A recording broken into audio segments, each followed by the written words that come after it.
Bonsoir tout le monde. Je vais vous parler donc d'Haïti, du rôle qu'a joué Haïti dans l'indépendance de l'Amérique latine. C'est un fait très peu connu, sauf de quelques spécialistes. Je ne prétends pas être spécialiste, je ne suis pas historien non plus. Donc c'est vraiment le fruit de recherches que j'ai faites. Et je commencerai par vous dire que la grande presse internationale semble avoir toujours ignoré un fait. C'est que dès qu'il s'agit de venir au secours d'Haïti, les premiers pays à se présenter sont d'Amérique latine, principalement le Venezuela et Cuba. Et cela pour des raisons historiques que justement nous aborderons dans cet exposé. Alors, n'étant pas historien, je ne vous dirai pas tout ça par cœur, j'ai mon texte. Si jamais vous voulez m'interrompre à un certain moment pour une précision ou quelque chose, vous le faites. Sinon, à la fin, on pourra discuter. Et ma présentation s'inspire d'une conférence que j'ai prononcée il y a plusieurs années pour la Casa latino-américaine de Québec et dont je me suis inspiré aussi pour un article demandé par Mondo Carnaval en 2016, alors que j'étais président d'honneur de Mondo Carnaval cette année-là. On sait quels liens unissent le Québec et l'Amérique latine depuis plusieurs décennies. Mais là, il y a eu un petit clin d'œil à l'histoire que j'ai trouvé assez intéressant. C'est en 1979 que le Québec a créé sa première délégation du Québec en Amérique latine. C'était à Caracas. Et le délégué général cette fois était Christian Latortue, d'origine haïtienne. Et là, on voit déjà un certain lien. Haïti, le Québec, l'Amérique latine. Alors, la conférence à laquelle j'ai fait allusion avait pour but, non pas de rappeler, mais bien de faire savoir et d'asséner, de répéter qu'Haïti fait bel et bien partie de l'Amérique latine, ce qui est contesté par certains, et avec des arguments qui sont parfois farfelus. Donc, je vous propose ce soir, par examiner de près la notion d'Amérique latine pour commencer. Nous ferons un survol rapide de l'Amérique précolombienne avant de nous attarder un peu plus sur la période révolutionnaire d'Haïti qui a amené justement Haïti à aider l'indépendance de l'Amérique latine. Le très regretté professeur Maximilien Laroche s'était intéressé à la question, remontant aux origines de cette dénomination qui date du milieu du 19e siècle, plus précisément lors de l'expédition du Mexique. C'était 1862-1867. Napoléon III espérait profiter de la présence française en Amérique pour établir son emprise.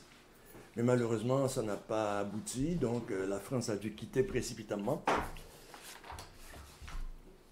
Dans le même ordre d'idées, Alfredo Viadão, professeur à l'Institut d'études politiques de Paris, précise « Ce terme n'a jamais été revendiqué par les latino-américains eux-mêmes, avant le milieu du XXe siècle, période à partir de laquelle il leur a permis de se définir en opposition à l'Amérique anglo-saxonne, surtout les États-Unis. » C'est tiré de Georges Couffignal et collaborateurs, L'Amérique latine tournant du siècle.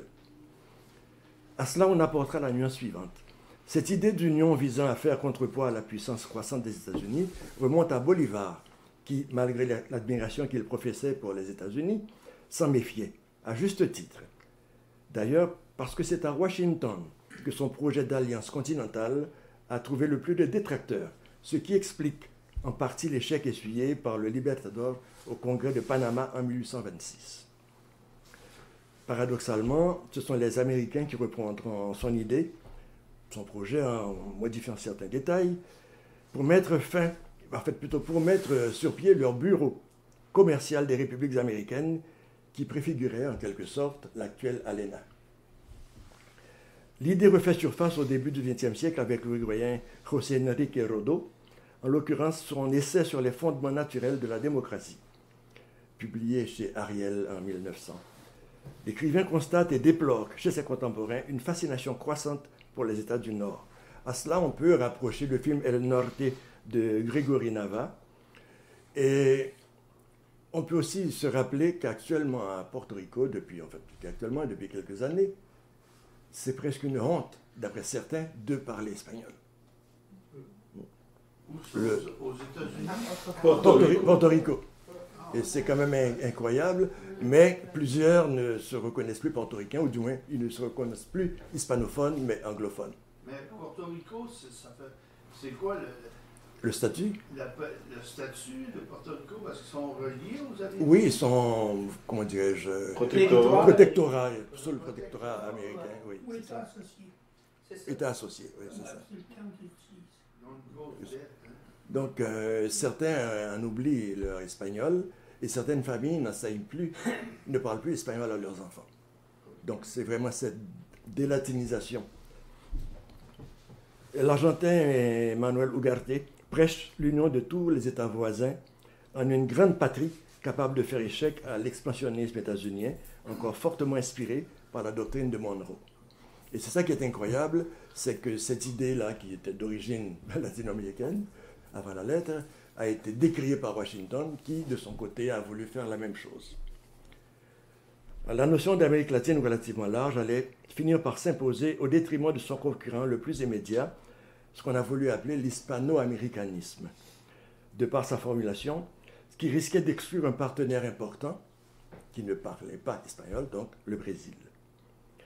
Je dis que cette notion est relativement large en ce sens que les peuples autochtones ne s'y reconnaissent pas.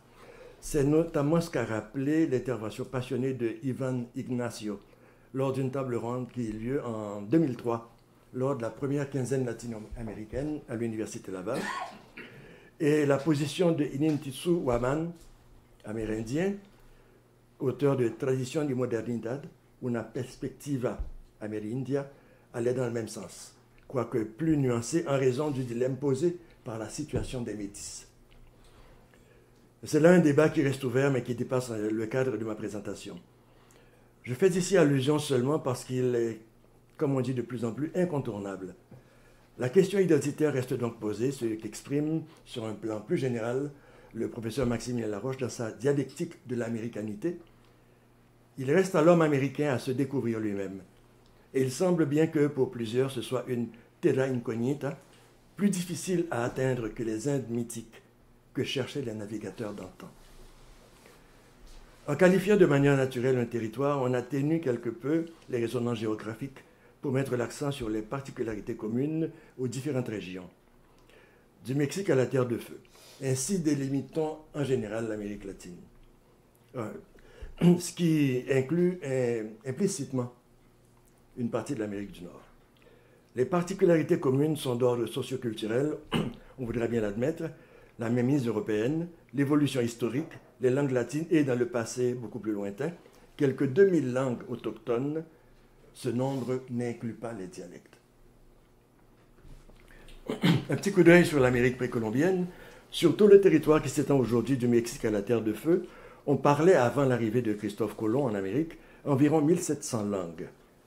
Si certaines d'entre elles se trouvaient limitées en termes de diffusion, par exemple le Sabela en Équateur, le Tujuneru au Pérou, le Yuracare en Bolivie, d'autres couvraient de très grandes étendues. Dans ce dernier cas, nous retiendrons surtout 3 phylums, c'est-à-dire des souches primitives, soit l'Azteco-Tonoan, Aztèque et Maya, l'Arawakan, regroupant les langues taïno, Arawak et Chamikura, le Tupi-Guarani, regroupant 108 langues. Rien qu'avec ces 364 langues, nous pouvons dresser une carte linguistique s'étendant du Yucatan à l'Argentine. Et il conviendrait d'y inclure le groupe Caraïbes qui concerne particulièrement l'Amérique centrale. Ce qui nous intéresse ici, c'est de rappeler les parentés linguistiques qui, tout en favorisant les échanges, attestent des alliances, des filiations de toutes sortes et des unions conclues entre les populations concernées. Au-delà des conflits qui, par exemple, opposaient régulièrement les Arawaks et les Caraïbes. On retrouve la langue arawak en Colombie, à Cuba, en Guyane, au Brésil, au Venezuela, au Paraguay, et bien sûr dans l'île qui, à l'arrivée de Christophe Colomb, s'appelait, en langue taïno, arawak, Haïti Boyo Quisqueya, ce qui signifie terre montagneuse. Le navigateur la nommera Espagnola, qu'on a francisé en Hispaniola, et en fera l'une des premières colonies espagnoles. L'un de l'ère coloniale à l'indépendance d'Haïti. Alors, au lieu de vous lire toute une longue bibliographie, je vais simplement vous citer 4 principales sources, donc de Claude B. Auguste et Marcel Auguste, 2 historiens d'origine haïtienne. Donc l'ouvrage Pour le drapeau, contribution à la recherche sur les couleurs haïtiennes, de Marcel B. Auguste, La République d'Haïti et la Deuxième Guerre mondiale, de Jean-Claude d'Orsainville, L'histoire d'Haïti, celle qu'on apprend à l'école, et de Victor Emmanuel Roberto Wilson, Simon Bolivar vu par un citoyen du Québec.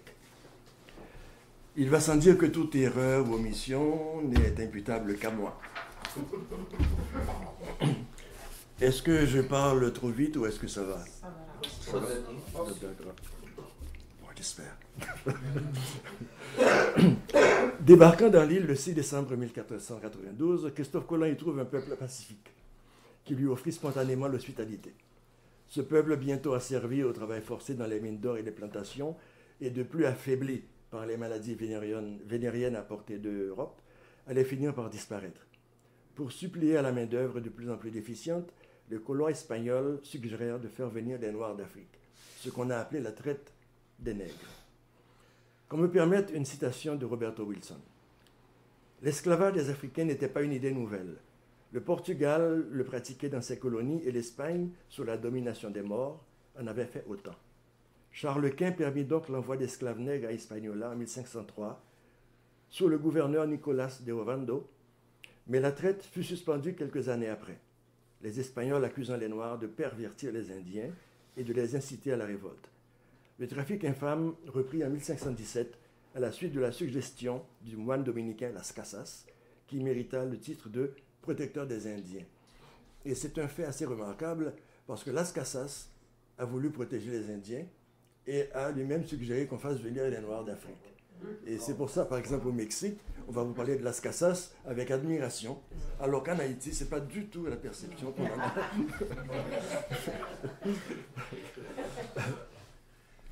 1586. L'esclavage perdure à Hispaniola et des aventuriers anglais et français de tout acabit, pirates, corsaires et flibustiers, écument la mer des Antilles. L'anglais Francis Drake, le futur amiral, rançonne les Espagnols et bombarde la ville de Santo Domingo. La situation se calme un peu vers 1625. Des boucaniers français s'établirent sur la petite île de la Tortue et au fil des ans se répandirent dans la partie occidentale d'Hispaniola et rebaptisèrent la nouvelle colonie Saint-Domingue. C'est là qu'ils fondèrent Port-au-Prince dans le golfe de la Gonâve en 1649. En 1697, par le traité de Ryswick...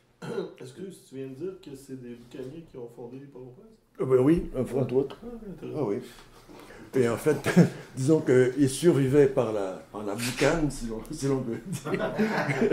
Mais ils devaient forcément être des chasseurs pour pouvoir boucaner au moins, avoir quelque chose à boucaner, etc. Donc, mais c'était des aventuriers de tout acabit. On imagine la situation à l'époque. C'est par le traité de Ryswick, donc en 1697, que l'Espagne cède officiellement à la France la partie occidentale de l'île. De 1750 à 1789, nous dit Wilson, Saint-Domingue reçut jusqu'à 30 000 Noirs par an et, à cette époque, la valeur des exportations de cette colonie française dépassait celle des États-Unis. Donc, de fréquentes insurrections marquaient la période coloniale, mais on peut dire que c'est à partir du 14 août 1791 que la révolte prit un tournant décisif à ce qu'on appelle la cérémonie du bois caïman. Alors, un certain Boukman, d'origine jamaïcaine, il était un prêtre vaudou, donc un Hungan, a organisé cette cérémonie et tous les Noirs présents jurèrent de combattre l'esclavage, de vivre libre ou de mourir en buvant le sang d'un cochon qu'ils venaient d'égorger. Donc les sacrifices de ce genre, évidemment, ça fait partie de l'histoire de l'humanité. On en retrouve partout en Europe comme en Amérique. Alors, le 22 août 1791 éclate l'insurrection des esclaves du Nord. Puis ce furent celles de l'Ouest et du Sud. Voici ce qu'en dit d'Orsainville dans son histoire d'Haïti. Toussaint Domingue était à feu et à sang quand la première commission civile, chargée de rétablir la paix à tout prix, débarqua au Cap, dans le nord du pays, à la fin de novembre 1791.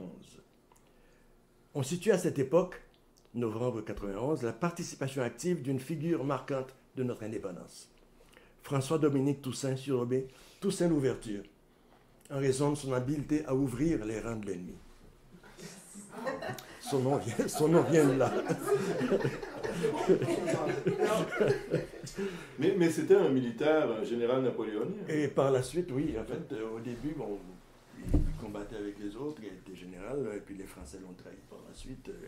C'est fait toute une histoire. Alors justement, c'est le général Leclerc qui a conclu avec lui une trêve. Donc Toussaint, de bonne foi, sera à une réunion. Et là, on lui saute dessus, on l'attache, on le tabasse comme il faut et on l'envoie en France. Et on le laisse mourir dans un cachot au fort de Joux, en France. Mort de faim, d'humidité, de fatigue, etc. C'est à lui que fait allusion Kunta Kinte dans le roman Roots, Racine, de Alex Haley.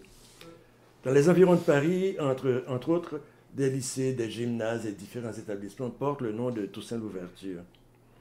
En septembre 2007, je crois, la 54e rue à Miami a été rebaptisée Boulevard Toussaint Louverture. À Québec, il y en avait une aussi. Oui, oui, j'y arrive.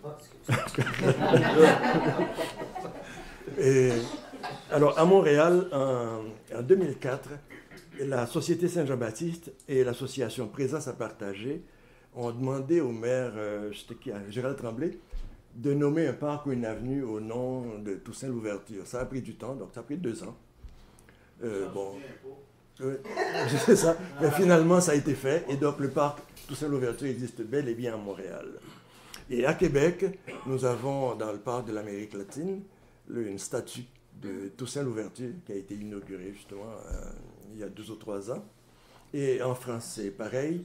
Des écoles, des lycées, enfin, un peu partout dans le monde, on rend hommage à ce personnage. Et ce que j'ai trouvé extraordinaire, malgré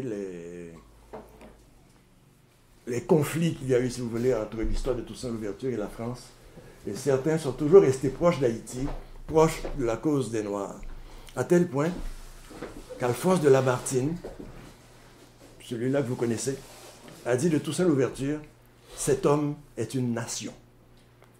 Dans une pièce qu'il a consacrée à Toussaint Louverture, justement. Une pièce de théâtre.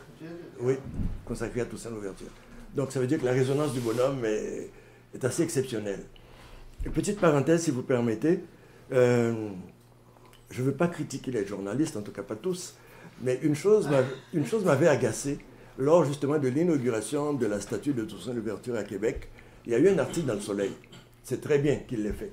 Mais le journaliste ne s'est pas renseigné.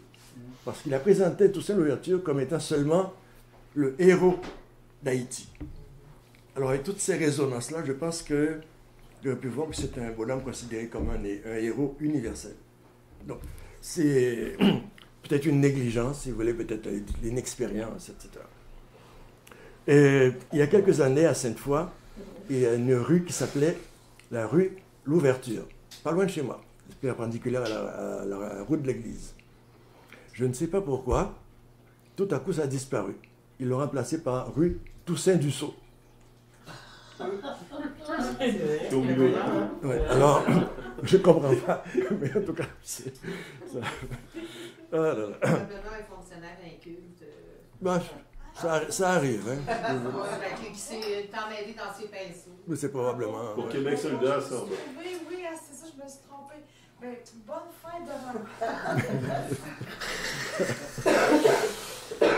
Et à bord du vaisseau qui l'emmenait en France, Toussaint Louverture avait prédit que les racines de la liberté étaient profondes et vivaces et qu'elles renaîtraient tôt ou tard.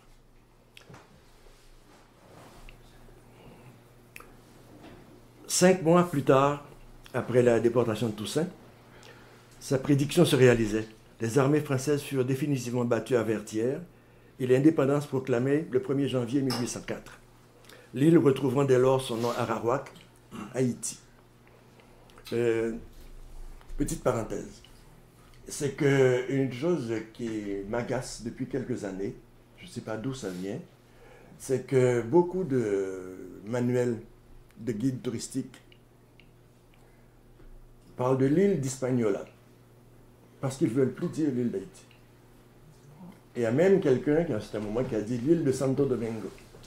Alors c'est comme si on veut renier, on veut nier à ce pays, même son nom, si vous voulez, à cette île, etc. Ben, nous en reparlerons parce que après cette présentation plutôt formelle, on parlera un petit peu plus librement de certains aspects plus contemporains. Alors, pour citer encore Roberto Wilson, il disait justement à propos de la prédiction de Toussaint Louverture, « Ces racines profondes et nombreuses se manifestèrent en la personne du général Alexandre Pétion et celle du général Jean-Jacques Dessalines, couronné empereur d'Haïti le 6 octobre. Quelques années auparavant, en juillet 1795, l'Espagne avait cédé la partie orientale de la France, à la France, traité de Bâle en 1795, et quelques Français s'y trouvaient encore réfugiés au moment de l'indépendance proclamée dans la partie occidentale. Dessalines investit Santo Domingo, mais dut regagner Port-au-Prince, menacé par une flotte française. 2 ans plus tard, il périssait dans une embuscade tendue par, non pas ses ennemis français, mais par ses rivaux politiques. Ses héritiers politiques, donc Alexandre Pétion et Henri Christophe, ne parvenant pas à s'entendre sur le partage des pouvoirs, Christophe se réfugia au Cap-Haïtien et y organisa l'État du Nord, tandis que Pétion était élu président de ce qui restait du schisme, à savoir l'État du Sud. Henri Christophe, qui s'était proclamé roi sous le nom de Henri Ier, se suicida le 8 octobre 1820. On lui doit l'imposante citadelle La Ferrière et le palais de Sans Souci. Et là, j'aborde la question des répercussions et filiations de la Révolution haïtienne. Mais comme je n'avais pas prévu cela dans mon papier, je vais vous signaler, entre autres, qu'on a eu je dis on, je parle de cette période révolutionnaire en Haïti, il y a eu des sympathisants un peu partout, notamment des Polonais. D'ailleurs, c'était le sujet de la thèse de Michel. Des Polonais ont abandonné les armées françaises dont il faisait partie et se sont ralliés à la cause haïtienne. Et ce qui fait qu'on a encore beaucoup de descendants, on a beaucoup de descendants polonais en Haïti, des Dombrowski, etc. Donc vous voyez des noirs ou des semi-noirs aux yeux bleus et un peu blonds ou roux, etc. Donc il y a une descendance qui est là. Et ces gens revendiquent la citoyenneté haïtienne parce qu'ils sont haïtiens. Et il y a eu un film réalisé par Michel, comment déjà? Michel Pierre-Charles, un haïtien. C'est un film justement sur cette présence-là. Il s'est inspiré de la thèse de Michel, ma conjointe. Et on a amené des descendants polonais en Pologne, rencontrer, si on peut dire, leur famille, des gens qu'ils ne connaissaient pas du tout. Donc c'était assez touchant et émouvant comme situation. Donc cette parenthèse pour vous montrer que la cause haïtienne avait eu des résonances un peu partout. Il n'y avait pas dans la Constitution, la première Constitution haïtienne, une remarque particulière qui disait que, bon, tous les Noirs et les mulâtres étaient citoyens d'Haïti, mais aussi les Polonais. Oui, ça, c'est raison. Ouais. Il y avait 2 exceptions. Ouais. Il y avait les soldats, c'était tous des hommes Ouais. polonais, puis des Allemands, donc il y a un statut spécial consigné dans la première Constitution d'Haïti qui les reconnaît parce qu'ils chassaient tous les Blancs, sauf les Polonais et les Allemands. C'est ça. Alors il y avait vraiment un statut Particulier, mais oui. Et, à la Révolution française, Haïti fait partie de la couronne française. Il n'y a pas une abolition, un épisode où on abolit l'esclavage. Ça touche la Guadeloupe, la Martinique aussi. Non. Puis après ça, Napoléon l'a rétabli parce que ça coûtait trop cher de l'abolir. Non. Ils n'ont jamais pensé à abolir l'esclavage. Non, ils n'ont jamais Ah non, ils n'ont jamais pensé. En fait, disons que Haïti est la première nation noire à avoir pris son indépendance. On ne lui a pas donné. Et dans certains ouvrages français, on dit par exemple qu'on a accordé l'indépendance à Haïti. C'est pas du tout ça. Haïti a pris son indépendance. Et ce qui est malheureux, j'en parlais un petit peu après, c'est que la France lui a fait payer très cher. Oui, Jusqu'à quand? Jusqu'à quand, disons, Haïti a payé? Ça a été, en tout cas au moins jusqu'au 19e siècle. Pendant 75 ans, je pense. Oui, Ça devait aller quelque part. 75 ans, Haïti devait payer à la France le rachat des esclaves. Et puis, Mais un peu plus longtemps que ça. Mais en tout cas, on va y arriver. Alors, Alexandre Pétion assura la présidence de la République pendant 3 mandats, soit du 9 mars 1807 au 29 mars 1818. C'est au cours de son règne et grâce à son intervention directe qu'allait se dessiner l'avenir des principaux États constituant de nos jours l'Amérique latine. Le drapeau vénézuélien fut créé en Haïti, précisément dans la ville de Jacmel, sud-est de l'île. Le 19 décembre 1815, Alexandre Pétion reçut une lettre de Simón Bolívar, alors exilé à la Jamaïque. Certains auteurs laissent entendre que l'Angleterre, par exemple, est venue en aide à Bolívar. Voici ce qu'écrit lui-même le Libertador à ce sujet. « Nous fûmes abandonnés par le monde entier. Aucune nation étrangère ne nous a guidés ou défendus en nous donnant des armes. Tous les recours militaires et politiques qui nous furent refusés ont été accordés avec profusion à nos ennemis. » Cette lettre a été reproduite en entier dans le livre Pétion y Bolívar de l'historien Paul Verna. En désespoir de cause, Bolívar se tourne donc vers la jeune République noire qui avait proclamé son indépendance 11 ans plus tôt. Non pas par hasard. Plusieurs familles fuyant le Venezuela et la Nouvelle-Grenade avaient trouvé refuge en Haïti. Par la suite, 400 autres réfugiés en provenance de Carthagène devaient débarquer au Cayes, dans le sud, au début de l'année suivante, 1816. Simón Bolívar avait été mis au courant de l'accueil chaleureux et de l'aide financière dont ces familles avaient spontanément bénéficié. Bien avant, c'est-à-dire en 1806, Francisco Miranda avait vécu à Jacmel après avoir séjourné en Europe, aux États-Unis et à Trinidad. C'est à Jacmel qu'il avait conçu le drapeau qui devint celui de la Grande Colombie et dont allaient être, entre autres, ceux du Pérou et de la Bolivie. Simón Bolívar mit pied sur le sol haïtien le 24 décembre 1815. Une importante délégation l'attendait, composée de dignitaires, de notables, en plus de réfugiés sympathiques à sa cause et dirigée par le colonel Duran, exilé de la Nouvelle-Grenade. C'est le 31 décembre que Simón Bolívar se rend dans la capitale haïtienne, Port-au-Prince, pour y rencontrer le président Alexandre Pétion. Plusieurs réfugiés vénézuéliens résidaient déjà à Port-au-Prince, notamment la famille Soublet, dont un membre, le général Carlos Soublet, sera élu président du Venezuela en 1843. Mais revenons à la première rencontre de nos deux personnages, Pétion et Bolívar. Elle a lieu à l'hôtel du gouvernement le 2 janvier 1816, donc le lendemain de l'anniversaire de l'indépendance. Leur conversation porte d'abord sur divers sujets, la peinture et les grands hommes de l'Antiquité, avant d'en arriver à l'essentiel, l'aide que vient chercher le futur Libertador auprès de Pétion.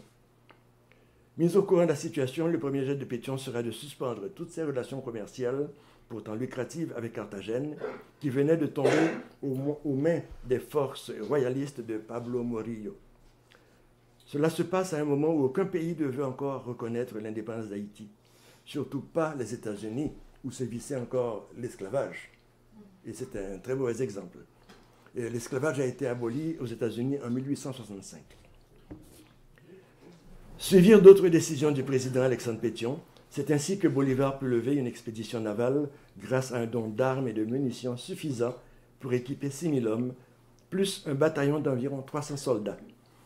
2 fois vaincu mais toujours déterminé, Simón Bolívar revient en Haïti, s'excusant de frapper encore à cette porte. Mais c'était la seule qu'on lui ouvrait volontiers. À sa 3e visite, un peu ébranlé par ses échecs, il reçut ce mot d'encouragement de Pétion. « Si la fortune vous a abandonné par 2 fois, qui sait si elle ne vous sera pas favorable la 3e fois? Pour ma part, j'en ai le pressentiment. » C'est cité et rapporté par Roberto Wilson. Ainsi commence en cette année 1816 la série de victoires qui allait conduire à l'indépendance de la Grande Colombie. La prise de Margarita notamment, encore commandée par Morillo, jusqu'à l'annexion de la Nouvelle-Grenade au Venezuela sous le nom de Grande Colombie, justement. Dans Haïti, première république noire du Nouveau Monde, l'historien Raymond A. Moïse rapporte ce bout de dialogue qu'on retrouve dans plusieurs sources et dans plusieurs sites internet. Bolívar demande « Dois-je faire savoir à la postérité que vous êtes le libérateur de ma patrie ?» « Non, répond Pétion. Promettez-moi seulement d'abolir l'esclavage partout où vous aurez triomphé. » Le Libertador en fit la promesse et tint parole. Jusqu'à la fin de sa vie, il portera fermement l'épée que lui avait offerte Alexandre Pétion, et il gardera toujours un médaillon à l'effigie d'un autre grand personnage qu'il adorait, George Washington. Un établissement d'enseignement porte en Haïti le nom de Simón Bolívar et une statue d'Alexandre Pétion rappelle, à Caracas, notre participation à l'indépendance de l'Amérique latine. Et pour conclure, j'ai une conclusion double. J'ai voulu montrer quels liens culturels et sociaux unissent depuis l'époque précolombienne différentes régions de cette partie de l'Amérique entre lesquelles il y avait une communauté d'intérêts, commerciaux ou autres. Cela n'aurait sans doute pas tiré à conséquence s'il ne s'y était ajouté une évolution historique semblable qui, on sans doute, n'a pu que consolider ces rapports sur le plan de l'amitié et de la fraternité. Il y avait là aussi une communauté, celle des causes à défendre, c'est-à-dire celle de la justice et de la liberté. Avec les années qui ont suivi l'indépendance d'Haïti, puis celle des autres États d'Amérique latine, ces rapports n'ont pas cessé de se développer au-delà des différences, sur divers plans. Culturels en général, linguistiques, littéraires, musicales, etc. On ne s'étonne plus dès lors qu'en cas de besoin, les premiers pays à se porter à la défense d'Haïti soient d'Amérique latine. Dans cette partie du monde, la reconnaissance est souvent une sorte de vocation. Un autre exemple, chaque année à Miami, les Colombiens, en fêtant l'indépendance de leur pays, honorent conjointement la mémoire d'Alexandre Pétion et de Simón Bolívar. Et pour mémoire, je rappellerai que lors de la fondation de l'OEA en 1945, le seul pays membre parlant français était Haïti. Le Canada n'est entré dans l'organisation que le 13 novembre 1989. Le français a été retenu comme langue officielle pour Haïti, un tout petit pays qui n'avait ni l'importance économique ni le poids démographique du Brésil. Je pense que le geste a son importance. La seconde partie de ma conclusion me jette carrément hors de mon sujet. Vous m'en excuserez. Plusieurs faits d'importance concernant les années qui ont suivi l'indépendance d'Haïti semblent faire l'objet d'un tabou dans la presse étrangère. L'écrivain Jean Métellus, auteur notamment d'un ouvrage sur Toussaint Louverture, Les Cacos, résume cela en quelques mots. Le pays est entré dans l'histoire enchaîné, indépendant mais enchaîné. Alors, j'aborde un peu le sujet que vous aviez esquissé. Dès qu'il est question de la situation économique du pays, la presse officielle en profite pour évoquer la corruption. Non, dans ce domaine, tout au moins, nos gouvernements ne sont pas des pionniers et pas toujours des champions. Elle existe aussi chez nous, certes, mais elle n'existe pas toujours. Voici ce qu'en dit Jean Métellus au cours d'une entrevue qu'il a accordée au professeur Jean-Marie Salien de Fort Hays University. Quand Bolivar a voulu fêter l'indépendance des États de l'Amérique latine, c'était en 1825, il a invité Haïti. Mais les Américains ont dit, si jamais Haïti vient à cette réunion-là, nous ne serons pas là. Nous ne serons pas là. C'est-à-dire que le pays est indépendant, mais son indépendance est contestée. En sorte qu'Haïti est entré dans l'histoire enchaînée et entouré de puissances tout à fait hostiles à cette indépendance. Haïti a inauguré l'indépendance du tiers-monde. C'est le premier État noir du monde, c'est le premier. Et ce caractère de pionnier qu'on lui conteste, il est en train de le payer. Durant tout le 19e siècle, il y a ce que Leslie Maniga appelle l'industrie des réclamations étrangères. Des commerçants de nationalité étrangère faisaient intervenir à la moindre occasion les forces navales de leur pays avec des demandes et des menaces sur le palais national en Haïti et dans l'obligation, et mettaient Haïti dans l'obligation de payer. Il y a eu plusieurs affaires de ce genre. Il y a l'affaire Luders. Petite parenthèse, Luders était un Allemand établi en Haïti et son chauffeur ou l'un de ses domestiques a été accusé de vol. Donc la police se présente chez Luders pour arrêter l'individu en question. Luders, donc l'Allemand, intervient et tabasse les policiers. Donc on l'arrête, il passe en cour, il est condamné. Le tribunal de cassation intervient, annule la condamnation. Un diplomate américain intervient, fait sortir Luders du pays, s'en va, il part pour l'Allemagne. Et là, la flotte allemande débarque peu après en Haïti, prête à bombarder le palais national.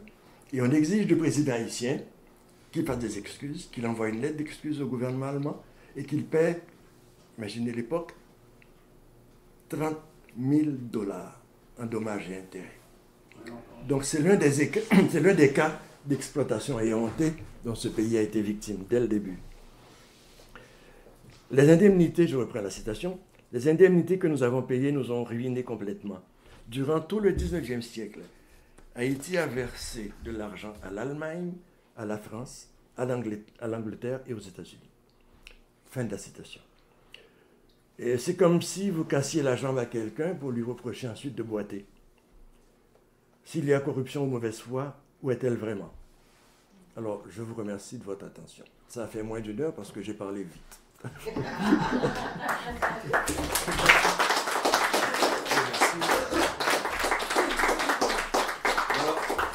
Comme il reste du temps avant 8 heures, on va commencer tout de suite à se réchauffer avec des questions, des points d'éclaircissement. Ben oui, sûrement. Vous savez, sans doute que... Mais il y a quelques petits faits, j'ai pris des notes à part que je veux simplement vous signaler. C'est que, bon, je ne qualifierai pas le bonhomme, mais M. Trump a dit quelque chose des pays africains et des Haïtiens. Et vous savez qui lui a donné une très belle réplique? Le maire de Chicago, qui a fait une intervention formidable en lui rappelant toute la participation des Haïtiens à la société américaine. Et il a même rappelé un événement que certains Haïtiens, oui, ignorent, c'est que lors de la guerre de l'indépendance américaine, des Haïtiens sont morts pour défendre les États-Unis. Il y a même une statue, en fait, la guerre, ça a eu lieu à Savannah, il y a eu même une statue qui a été érigée en leur mémoire. Donc il y a des faits comme ça qui sont complètement ignorés. Autre chose. La ville de Chicago n'a pas été fondée. Oui, elle a été fondée par un certain Desable d'origine haïtienne, Chicago. Justement, le maire de Chicago l'a rappelé dans son intervention. Oui, donc ce sont des... Ce monsieur était pas... il n'y avait pas une accointance québécoise ou... je ne sais pas. Ben, il était passé par la vallée du Saint-Laurent. Oui, il y avait rencontré... C'est Jean-Baptiste Desable, mais oui. Qui parlait français, qui était noir, mais le Québec revendique. C'est la glace. Ça tombe de partout. Mais vous savez, c'est que... Qu'il parle français, ça se comprend. Qu'il parle français, ça se comprend parce qu'il y a d'origine haïtienne. Mais vous savez, parce que dans le Webster, notamment, on parle de Desable, on dit d'origine haïtienne, mais il ne précise pas qu'il y ait des rapports avec le Québec. C'est peut-être un manque aussi. Hein, oui. J'ai l'impression que, plus l'impression que, vu qu'il parlait français, il doit avoir fréquenté le Québec. Et puis, c'est un homme considérable dans le sens que c'est un homme d'affaires qui avait réussi. Il vendait des chevaux, des fournitures militaires, des fusils, tout ce qu'il faut pour vivre. C'est un homme considérable. Et puis, le lieu où il s'est établi, c'est devenu Chicago. Oui. Et puis, on a revendiqué.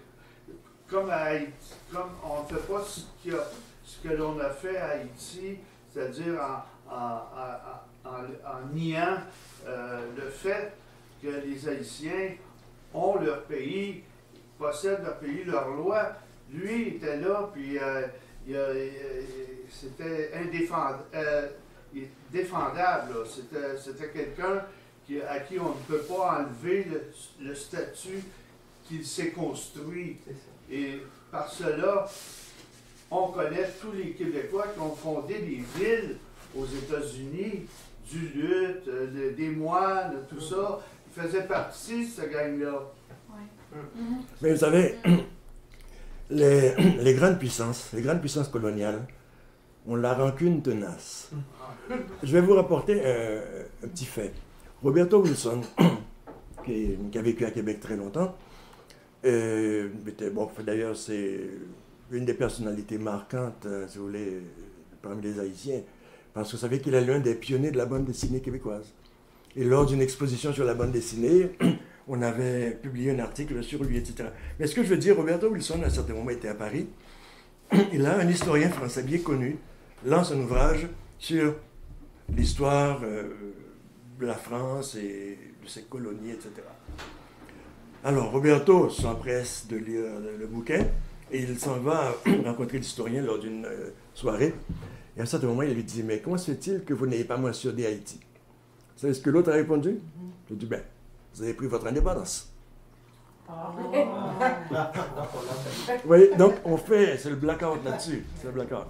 Je voulais signaler autre chose, c'est que je ne nie pas le fait que nous ayons eu plusieurs présidents compétents, mais ça arrive dans tous les pays du monde. Et, par contre, il y a, par contre, il y a une chose, c'est que on se demande qu'est-ce qui se passe vraiment. Il y a même une caricature que j'ai vue à un certain moment, c'était peut-être après le tremblement de terre de 2010. C'est un ange qui s'approche de Dieu, et lui dit « Mais qu'est-ce que vous avez contre Haïti ?» Il n'arrêtait pas d'avoir des catastrophes. Et justement, la semaine dernière, le marché en fer en Haïti a brûlé. Un marché qui date de, je ne sais pas quel, peut-être du 19e siècle et tout. Puis toutes les marchandes qui étaient là ont tout perdu, de pauvres malheureuses et tout. Donc, il y a une série de choses. Alors, pour parler du tremblement de terre de 2010, il y a pas mal de scandales qui commencent à sortir. Et certains personnages sont tellement importants sur le plan international qu'on n'a pas osé mentionner leur nom. Mais certains ont détourné carrément les fonds. Il y a même un article du Courrier international intitulé « Où diable est passé l'argent de la reconstruction ?» Alors quand les journalistes disent « Ben oui, ils ont reçu l'argent, ils ne construisent pas », allez savoir où est l'argent. Et c'est peut-être même pas 10% de cette somme qui sont arrivés en Haïti. Certains se sont enrichis, et ouvertement.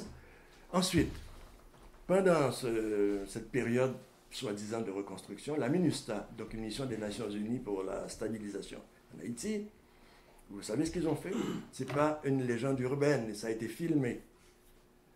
Des eaux, des toilettes, etc., ils les ont versées directement dans les sources, les cours d'eau où les gens boivent. Et ça a déclenché l'épidémie de choléra. Ça date du Népal. C'est ça. Oui, mais c'est incroyable. Ils ont fait quelque chose de semblable en Afrique récemment. Et là, cette semaine, la nouvelle, c'est que Oxfam, scandale sexuel sur de jeunes prostituées en Haïti, après le tremblement de terre. Vous voyez? Donc, on dirait que, est-ce que c'est le sort ou je ne sais pas quoi, qu'est-ce qui s'acharne sur ce pays-là? Donc, quand on dit qu'il a du mal à se relever, ce n'est pas seulement la faute de gens incompétents, mais il y a aussi des causes extérieures. Et malheureusement, ces causes extérieures, on n'ose pas toujours les déclarer. Et il y a tout un scandale qui n'a pas éclaté. Pour vous glisser un mot rapidement, si vous savez de qui il s'agit, tant mieux, mais je ne nommerai personne. C'est qu'il y a eu un grave cas de pédophilie, un réseau de pédophilie en Haïti. Il devait avoir un procès. Celui qui allait témoigner, comme par hasard, on l'a trouvé suicidé dans son appartement. Et c'était le seul qui pouvait apporter des arguments de poids, etc. Vous voyez? Donc, il y a une série de cas semblables qu'on met de côté, dont on oublie qu'on oublie d'éclaircir totalement. Donc, ce pays a vécu bien des problèmes, et tout ce que nous souhaitons, c'est que ça se règle au plus vite dans tous les domaines. Dans le cas que vous citiez, ce que vous dites, c'était un suicide organisé. Et oui. Ah ben oui. On l'a suicidé. C'est ça. Le bonhomme était en parfaite santé, donc c'est ça. Et un détail aussi à vous rappeler, c'est que de 1915 à 1934, du mois d'août 1915 à juillet 1934, les Américains ont débarqué en Haïti sous un prétexte farfelu, tellement farfelu que je ne me rappelle plus tellement lequel. Est-ce que c'était pour lutter contre la superstition, le vaudou, je ne sais pas trop quoi. Bref, ils ont occupé le pays pendant une trentaine d'années. Et il y a eu des viols dans les campagnes, il y a eu toutes sortes de choses comme ça, mais il ne fallait pas en parler. Donc, ça aurait fâché Washington. On n'en parlait pas. Mais il y a eu des groupes de résistants qu'on a surnommés les cacos. Il y a eu des textes, il y a même eu un roman qui s'appelle Les Cacos qui raconte un peu l'histoire de ces résistants. Des résistants comme il en existe partout. On a eu en Europe pendant l'occupation allemande, on a eu même plus récemment les FARC, quoique ce ne soit pas tout à fait la même cause, mais il y a toujours des groupes de résistants et c'est souvent tant mieux. Et pour terminer, parce qu'on va aborder la question d'Haïti actuellement, je vais vous citer quelques personnages marquants de la communauté haïtienne. Yvette Bonny, pédiatre professeure québécoise d'université à la retraite, elle est née en Haïti. Elle fait partie des premiers contingents haïtiens à aller se perfectionner en médecine au Québec. Elle décide de rester à cause du climat politique en Haïti.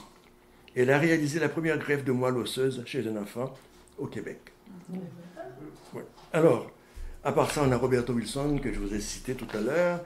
On peut parler de Beyoncé, dont la mère est haïtienne. Locke Merville, d'origine haïtienne. Raoul Peck, le cinéaste bien connu, qui est établi en France, d'origine haïtienne. Gabrielle Union, qu'on voit dans beaucoup de films américains, et haïtienne d'origine. Et Bruni Surin, que vous connaissez. Puis il y a quand même beaucoup d'autres. Dany Laferrière, membre de l'Académie française, etc. Donc, les Haïtiens se sont illustrés en Haïti, mais aussi à l'extérieur.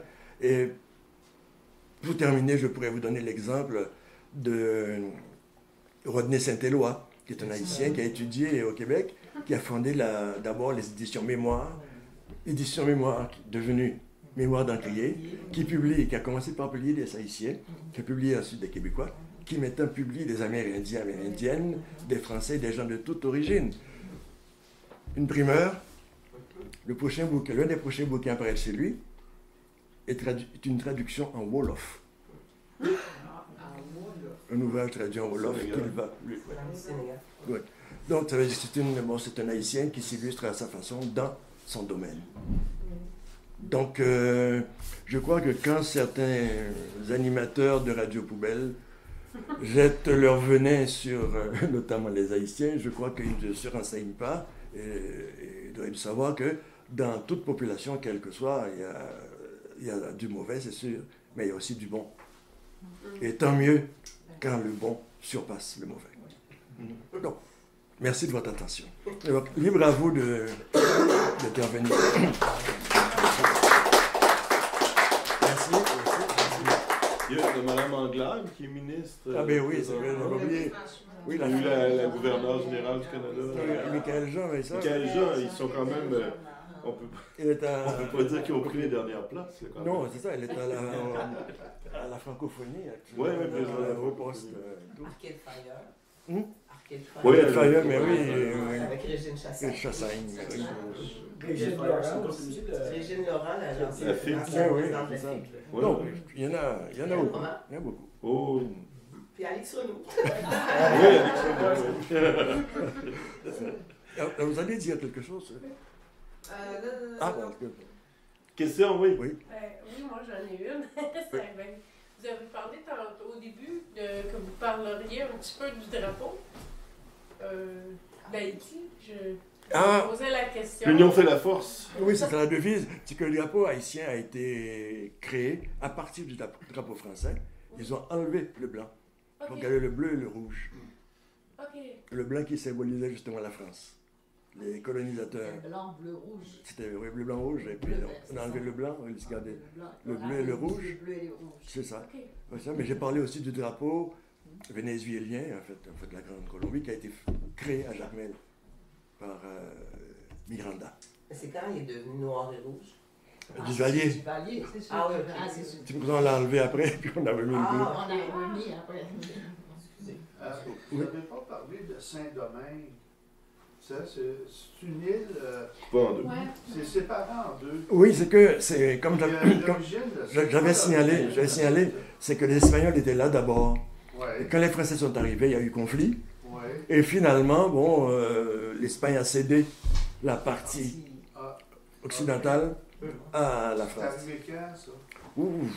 J'ai noté la date. 1640. Autour de ça. Fondation oui. 17e siècle. Oui. Savoir qu'au 17e siècle. Ouais. C'est à peu près à ce moment-là. Oui, à peu près. Oui. Parce que l'Espagne avait immensément de territoire jusqu'aux Philippines. Il n'y avait pas de monde pour peupler tout ça. Là, et c'était pas rempli. Des grandes villes. C'est quoi la population d'Haïti? Actuellement, je ne veux pas me tromper, c'est peut-être 10 millions, mais je ne sais pas si vous avez une idée. La population actuelle d'Haïti. Ah, c'est ça. 11 millions. C'est 11 millions. 11 millions, Dernière. À quel moment on va faire le dernier recensement? Oh, ça c'est une bonne question. Mais ils sont en train de travailler pour un recensement. Ouais. Ah oui, un travail qui se fait avec USAID pour recenser, cadastrer, faire des choses de ce genre en Haïti. Pour regrouper, pour finir par trouver le nombre de personnes exactes. Est-ce que les... Oui, genre pour... Mais ça, sur... concernant j'ai vu, ou j'ai lu, je ne sais plus si je l'ai entendu, je l'ai lu, mais en tout cas, que il y a beaucoup de populations noires qui a été amenée, ça doit être les Américains qui ont fait ça, d'Haïti vers Cuba pour les faire dans les années 30, 1930, pour les faire travailler dans les cannes à sucre, les plantations de canne à sucre américaines. Et la République dominicaine. Mais oui, les batailles, mais c'est parce que je veux dire, ceux qui ont été amenés à Cuba pour travailler, ils ont été chanceux finalement. Ils sont devenus cubains, ils sont membres à part entière. Il y en a qui sont allés volontairement, spontanément. Mais vous savez, c'est qu'en Amérique latine, en général, les Haïtiens sont bien accueillis, quoique dans certains pays d'Amérique latine, depuis peut-être 5-6 ans, il y a des petits conflits. Parce qu'il y a des migrants, et puis bon, il y a quelques problèmes. Mais en général, sur le plan... Même en Argentine? Mais justement, ça c'est un cas particulier, justement. Dans certains îles, et au Chili aussi. Quand on rentre en Argentine, on reste surpris comment le monde est blanc tout d'un coup. Oui, c'est ça. Donc il y a certains pays où ce problème existe. Mais n'oubliez pas que l'Argentine a toujours été considérée comme l'Europe d'Amérique. C'est ça. Donc même plusieurs Latino-Américains n'aiment pas beaucoup les Argentins. Ils disent qu'ils sont prétentieux, ils parlent avec l'accent de Castille, etc. Donc, toujours des petits conflits comme ça. Mais en général, si vous prenez le cas du Venezuela, et si vous prenez le cas de Cuba, un Haïtien à Cuba, bon, est toujours bien accueilli. Si vous êtes des Haïtiens, là, Haïti, et tout, ils vous citent quelques noms de héros haïtiens. Donc, c'est assez général, de toute façon. Il y a cette reconnaissance là, qui est transmise, une reconnaissance historique. Est-ce qu'avec les nouvelles générations, ça va perdurer? Je l'ignore. Oui. Vas-y. Il y avait des mains avant, je ne sais pas. Mais c'est juste, en tout cas, peut-être juste faire attention s'il y a d'autres gens qui veulent parler, qui ont veut parler à la fois. C'est juste, tu peux parler, mais ça fait plusieurs fois. C'est juste vérifier s'il y avait d'autres personnes. Est-ce qu'il y a d'autres mains levées? Moi. Bon, on va y aller. Il y a des Africains qui sont allés au Congo aussi, Congo-Kinshasa, des Haïtiens plutôt. On est connus qui étaient à Kinshasa, qui étaient là. Je pense qu'ils ont joué un rôle assez important là-bas. Oui, en fait, ça dépend de quelle année vous parlez. Si vous prenez le cas des années 60, 1960, 1970, alors je peux vous dire qu'entre autres, il y a eu plusieurs Haïtiens qui sont allés enseigner, notamment au Sénégal. Et certains y sont restés, certains ils sont morts, d'autres sont partis pour la France ou autre, etc. Entre autres, il y avait un metteur en scène bien connu en Haïti et une comédienne, Jacqueline, ça m'échappe, là, que j'ai eu le plaisir de rencontrer lors d'un voyage au Sénégal. Ils étaient allés là pour enseigner et ils y sont restés. Donc il y a eu beaucoup, il y a eu pas le mythe je dirais, mais il y a eu cette idée qu'on véhiculait en Haïti pendant plusieurs années, l'alma mater, la mère Afrique, etc. Les gens rêvaient d'y aller, de retrouver les racines et tout. Et ça existait aussi dans d'autres pays à dominante noire, et à tel point que la romancière Marie Scondé, dans son roman Rima Conan, raconte l'histoire d'un bonhomme déçu ou d'une femme qui décide de retrouver les ancêtres africains, il s'en va là-bas, et puis il est complètement déçu. Ça n'avait rien à voir avec l'Afrique qu'il avait imaginée, etc. Donc, il y a toujours cette quête d'identité, cette quête des racines. Ça, c'est humain. C'est un peu le drame du Libéria aussi. Oui. Le Libéria, oui, c'est le cas. Le Libéria, ça a été fondé par les Américains. C'est ça. Bon, les pays fondés artificiellement ont souvent des problèmes de toutes sortes.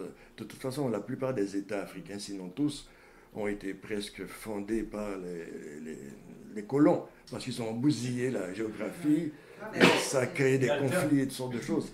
Yalta, c'est le loin de l'Afrique.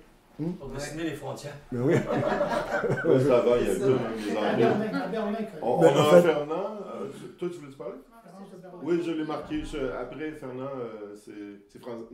c'est Fernand, Francine, Ronald, Yves. Alors. Fernand. Vous avez parlé de Toussaint Louverture, de Pétion et de Christophe. Dessalines. Oui, Henri Christophe et de Jean-Jacques Dessalines. Ouais. Ce sont tous des gens qui ont participé à la guerre de l'indépendance d'une façon ou d'une autre. Ouais, c'était des anciens esclaves, je pense. Oui, c'est ça qui sont sortis des rangs se distinguant par leur bravoure, leur fierté, etc. Mais vous n'avez pas parlé beaucoup de Dessalines, il a été assez cruel, il semblerait. Bon, ça c'est... Porter un jugement sur les hommes politiques, vous savez, c'est toujours très difficile parce que les deux, ça dépend qui a rédigé le document. Mais ce que je veux dire surtout, c'est que j'ai parlé surtout de Pétion parce que le sujet c'était Haïti, l'indépendance de l'Amérique latine, c'est Pétion qui a joué un rôle déterminant. Et Toussaint Louverture en raison de son importance universelle. Donc Jacques Dessalines, ce n'était pas vraiment le cadre vraiment pour en parler beaucoup, ni d'Henri Christophe.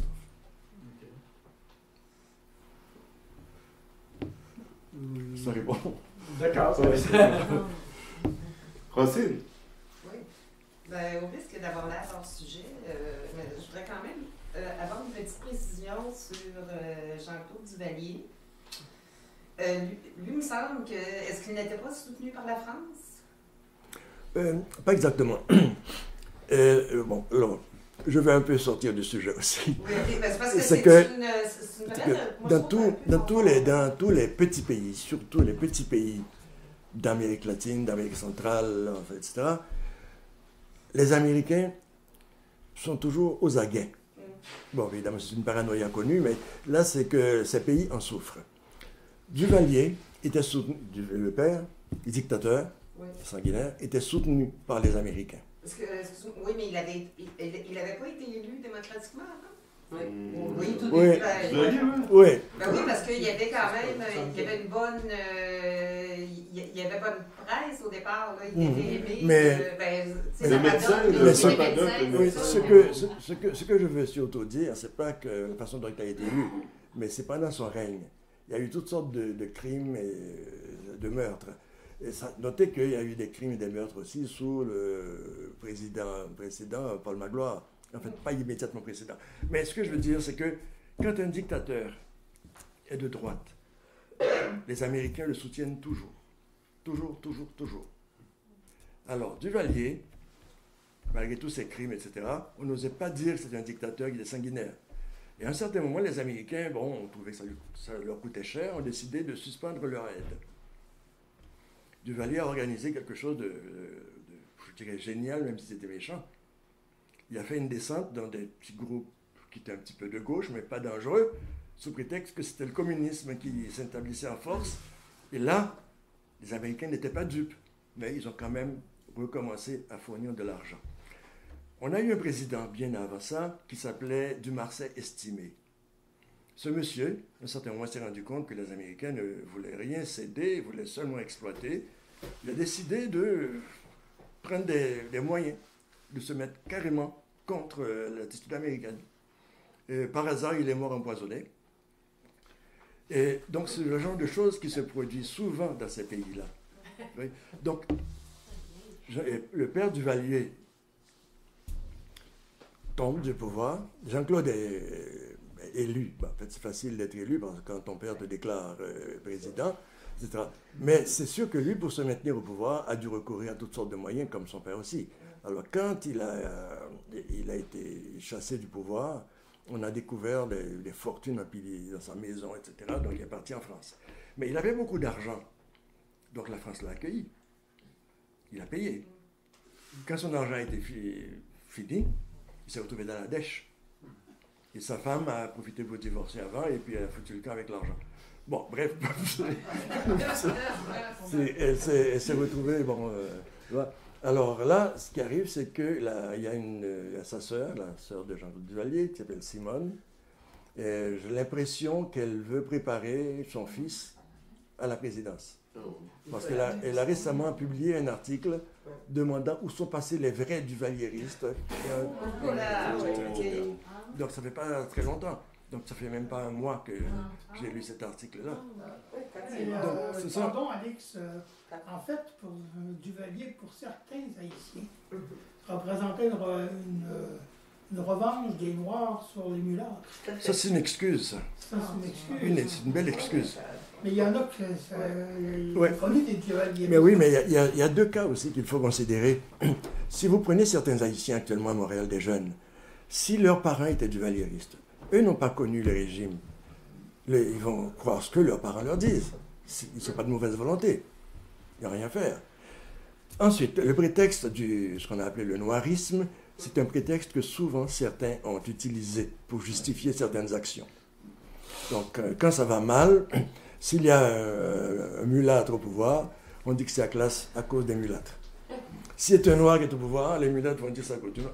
Donc, en politique, c'est toujours comme ça. Mais les Américains ont joué là-dessus. Évidemment, ils jouent toujours là-dessus. Ils jouent toujours là-dessus. Donc, ils ne se gênent pas pour intervenir. Vous savez, des choses qui m'ont choqué, je vais vous citer 2 cas. Le cas haïtien, après le tremblement de terre, les Américains sont arrivés, ils ont procédé à des interventions, opérations et tout. Est-ce que vous savez qu'ils ont envoyé des factures après, les médecins américains, en Haïti? Ils ont envoyé des factures. Okay.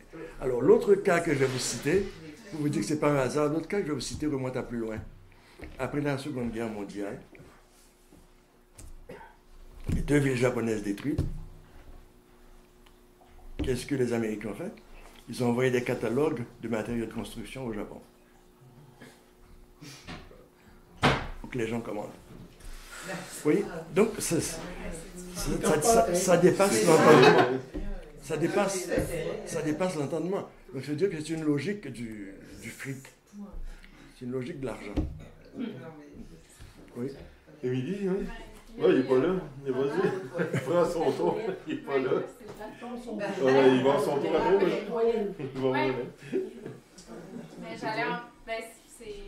la question où j'allais en venir, c'est que je me demande des fois si, je connais pas beaucoup la situation d'Haïti, mais s'il n'y a pas des gens puis certaines puissances mondiales qui profitent finalement de choses qui se passent en Haïti, là, de la corruption ou de catastrophes naturelles, de justement faire une économie là-dessus. Je vais vous dire mieux que la corruption. Dans les années 70, les Américains ont envoyé des engrais pour les paysans haïtiens. Tout le monde a applaudi, y compris le gouvernement. C'est la plaine du cul-de-sac. Vous savez, on a découvert après que c'était des déchets dont ils voulaient se débarrasser. Exact. Des déchets toxiques. Les engrais que vous n'avez pas utilisés. C'est ça. Il ne faut surtout pas que Haïti. Alors, vous savez, Jacques Langteau, dans un de ses articles, il y a quelques années, a écrit un article intitulé « Vivement une révolution en Haïti ». Et dans son article, il disait « Une révolution à la manière cubaine ». Ben oui. C'est ce qu'il fallait. Ouais. Oui. Voilà. J'aimerais ça que tu nous sensibilises sur les diasporas et où elles sont situées dans le monde, les diasporas qui existent à partir d'Haïti. Ah là là, il y en a beaucoup, hein. Il y en a beaucoup, c'est ça. Alors, il y en a partout. Vous avez parlé de la population qui est de 11 millions, mais on peut soupçonner beaucoup plus à cause des diasporas. Oui, si on les compte aussi. Moi, je parlais de la population en Haïti environ. Mais il y en a en France, il y en a en Belgique, il y en a en Afrique, plusieurs pays d'Afrique. Oh, il y en a partout. Et ça ne m'étonnait pas qu'il y en ait en Russie également, en Pologne certainement. En Russie? Oui. Il y a des Haïtiens aussi. Il y en a plusieurs qui ont étudié en Russie, entre autres, comment il s'appelle, André Philippe Moïse, je crois. Il a étudié la géophysique ou quelque chose du genre en Russie. Il avait étudié une russe aussi. Mais je connais une jeune femme, justement, son père est d'origine haïtienne, sa mère est russe. Ah. C'est ça, il a passé une partie de sa vie en Ça doit être la fille de Moïse. Elle s'appelle comment? Angelina. Angelina, ben oui, c'est elle. Moi, j'avais moi avant. Oui, Philippe André. Ah oui, je me suis trompé de nom. C'est pas André Philippe, c'est Philippe André.